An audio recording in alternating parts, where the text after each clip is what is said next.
Que você esteja bem, que você esteja em paz. Nosso pequeno estudo de hoje vai tratar a respeito da proteção de Deus. Nós sabemos que o nosso Deus é o Deus Criador, criou todas as coisas, inclusive o homem e a mulher. Nosso Deus é o Deus provedor, é Ele que provê o nosso sustento e tudo que precisamos. Nosso Deus é o Deus Salvador, o que salva nossa alma da morte e também nos dá diversas salvações aí na rotina da vida, como veremos mais para frente. E é também o Deus que nos protege.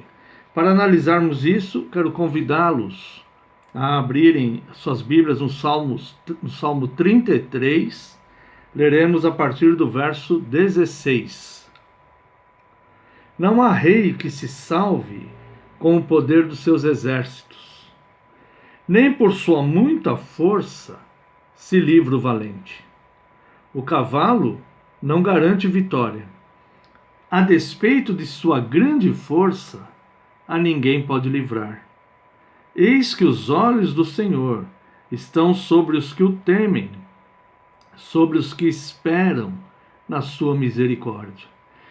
Fazendo uma pausa aqui, nós vemos um contraste entre as opções de segurança que a vida secular oferece e a segurança sobre aqueles que temem a Deus, a segurança que vem do Senhor sobre aqueles que o temem. O rei não pode se salvar pela força de seus muitos exércitos, o valente não pode se salvar pela sua força, o cavalo, mesmo sendo muito forte, não pode livrar ninguém. Mas os olhos do Senhor estão sobre aqueles que o temem, para livrar-lhes, verso 19, para livrar-lhes a alma da morte e no tempo da fome conservar-lhes a vida. Então nós vemos aqui diversos tipos de proteção de Deus. Proteção nas adversidades da dinâmica da vida. Ou seja, mesmo que o mundo esteja enfrentando fomes, o povo de Deus será atendido, será guardado. Aquele que teme ao Senhor será atendido por Deus. Verso 20. Nossa alma espera no Senhor, nosso auxílio e escudo. Deus é auxílio e é escudo. Ele vai providenciar, ele vai prover tudo o que necessitamos, inclusive a proteção. Nele, o nosso coração se alegra, pois confiamos no seu santo nome. Nós podemos nos alegrar em meio a todas as adversidades, porque nós confiamos nele e sabemos que ele é o nosso protetor. Seja sobre nós, Senhor, a tua misericórdia, como de ti esperamos. Portanto, espere misericórdia de Deus. Se você é uma pessoa que teme a Deus, espere misericórdia dele, porque ele te dará misericórdia. Ao entender que os olhos do Senhor estão sobre aqueles que o temem, e ao entender esse contraste entre aqueles que buscam proteção na vida secular e aqueles que buscam, que esperam do Senhor a sua proteção, nós podemos entender que podemos descansar nessa proteção. O Salmo 3, nos versos 5, 6 e 8, ele diz assim, deixa eu achar aqui, irmãos. Salmo 3, versos 5, 6 e 8. Deixa eu ver aqui. Deito-me e me pego no sono. Acordo, porque o Senhor me sustenta. Não tenho medo de milhares do povo que tomam posição contra mim de todos os lados. Do Senhor é a salvação, e sobre o seu povo a tua bênção. Então eu posso deitar e dormir. Eu deito e pego no sono, despreocupado, porque eu sei quem é que me protege, eu sei quem é que me guarda, eu sei quem é que protege aqueles que são importantes para mim. Né? Então eu deito e pego no sono, acordo, porque o Senhor me sustenta. Não tenho medo de milhares do povo que tomam posição contra mim de todos os lados. Se o perigo está em volta, ao redor, ainda assim não temerei, porque confio na proteção do Senhor. Do Senhor é a salvação, e sobre o seu povo a tua bênção. Nós podemos explorar, esse versículo e ver que a bênção, essa bênção do Senhor, está até mesmo, ela está em todas as áreas da nossa vida. Inclusive, quando nós terminarmos a nossa jornada aqui e chegarmos no dia que o Senhor nos leve para Ele, iremos com a bênção dEle. Mas enquanto estivermos aqui, Ele estará nos protegendo, nos livrando de todo este mal, tá bom? Uma outra coisa é que Deus me oferece salvação quando eu invoco por Ele. Lá no livro de Atos, capítulo 2, é quando acontece o Pentecostes, E aquelas pessoas que estavam ali observando, eles acharam que os apóstolos estavam embriagados. E o apóstolo Pedro, ele começa a explicar, não, que eles não estavam embriagados, mas aquela era uma profecia do profeta Joel que estava sendo cumprida. E ele cita o que Joel disse lá em Joel 2, ele cita aqui também em Atos 2, E Atos 2, 21,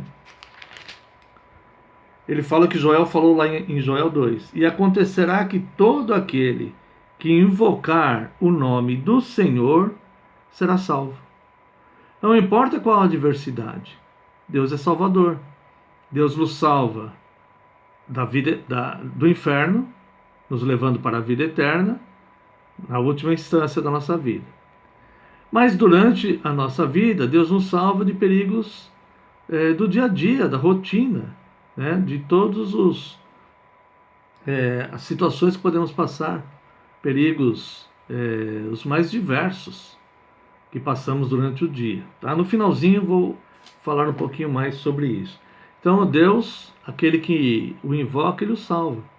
E seja do tipo de problema que for, do tipo de adversidade que for, Ele nos oferece essa salvação, Nós somos humanos, é bem verdade, nós passamos por provações, mas o fato é que nós podemos confiar que Deus está sempre conosco, como disse o apóstolo Paulo, na carta aos Coríntios, na segunda carta aos Coríntios, no capítulo 4, a partir do verso 7. Cadê? Está aqui. Segundo aos Coríntios 4, verso 7. Olha só que coisa linda, meus irmãos. Vamos ler do 7 ao 9. Temos, porém, este tesouro em vasos de barro, para que a excelência do poder seja de Deus e não de nós. Em tudo somos atribulados, porém não angustiados, perplexos, porém não desanimados, perseguidos, olha só, porém não desamparados. Nunca estamos desamparados. Abatidos, porém não destruídos. Nós sentimos os reflexos das circunstâncias, das adversidades, mas nós não somos destruídos por elas. Nós não somos derrotados por elas, porque nós tememos ao Senhor. E bendito seja o Deus que em Cristo nos conduz em triunfo em todas as coisas. Por temermos ao Senhor, nós vivemos neste mundo como mais do que vencedores, confiando na proteção de Deus. Viver como mais do que vencedor neste mundo, irmãos, não é viver fazendo loucuras ou expondo Deus às coisas. Não é exercendo uma fé irresponsável, que não é a fé bíblica. A fé bíblica é aquela que nós demonstramos responsabilidade social, responsabilidade com as coisas, responsabilidade com os animais, responsabilidade com as pessoas. Nós tomamos todas as precauções de cuidado. Nós não desafiamos o perigo. Nós apenas nos precavemos, nos tomamos cuidado e vivemos confiantes, exercendo a nossa fé, que Deus ele tem poder tanto para decretar o dia do mal, como para decretar o final desse dia. Tudo já está determinado, inclusive, por Deus. a adversidade vai passar. O Deus que governa sobre as tempestades é o mesmo Deus que acalma as tempestades. Então nós não vivemos uma fé irresponsável, nós vivemos uma fé de proteção. Satanás que incitou Jesus a viver uma fé irresponsável, quando ele disse: olha, sobe aqui no pináculo do templo e se joga lá para baixo, porque aos seus anjos, está escrito isso, aos seus anjos dará ordem a seu respeito.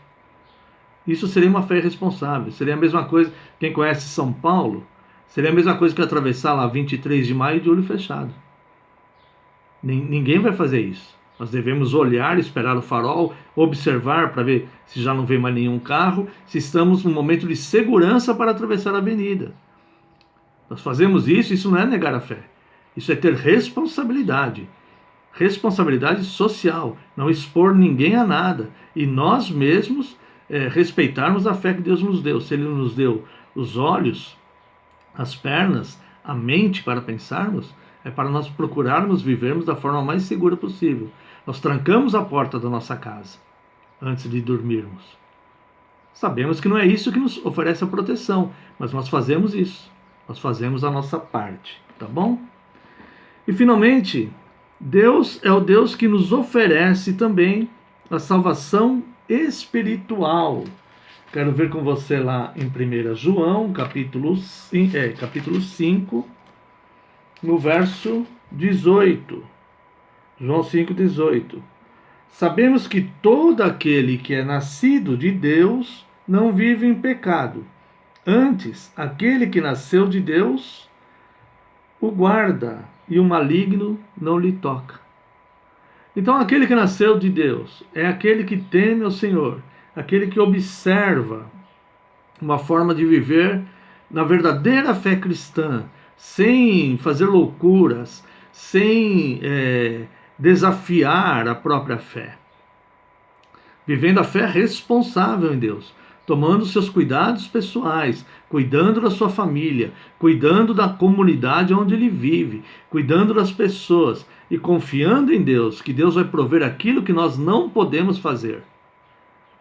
Esse que é o que nasceu de Deus, que não nasceu da carne e do sangue, mas nasceu espiritualmente da vontade de Deus, aquele que se submete à verdadeira fé, aquele que se submete a Cristo, aquele que se submete ao Evangelho, o maligno não toca. Então nós vemos que nós temos, Deus nos oferece proteção na vida secular e também na vida espiritual. Não há motivo de pânico para o cristão. O cristão não teme maus rumores. O cristão, ele não vive escondido embaixo da cama, com medo da vida, com medo de forças malignas, com medo de doenças, com medo de vírus, com medo de nada. Ele confia no seu Senhor.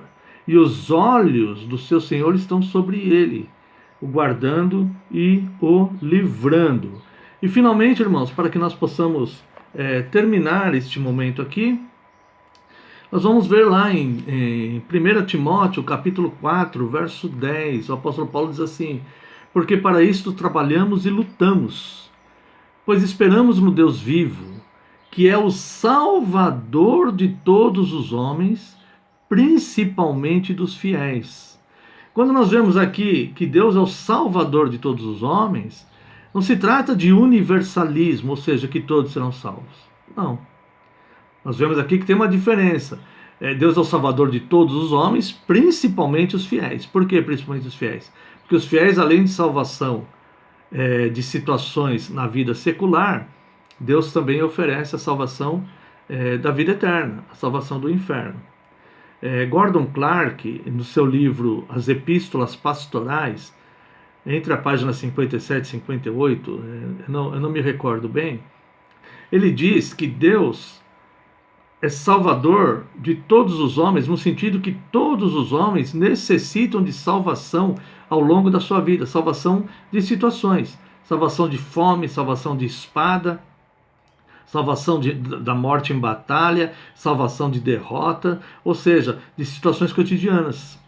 Então, todos os homens necessitam de salvação. E se a salvação acontece com ele, a providência de Deus, o Salvador foi Deus.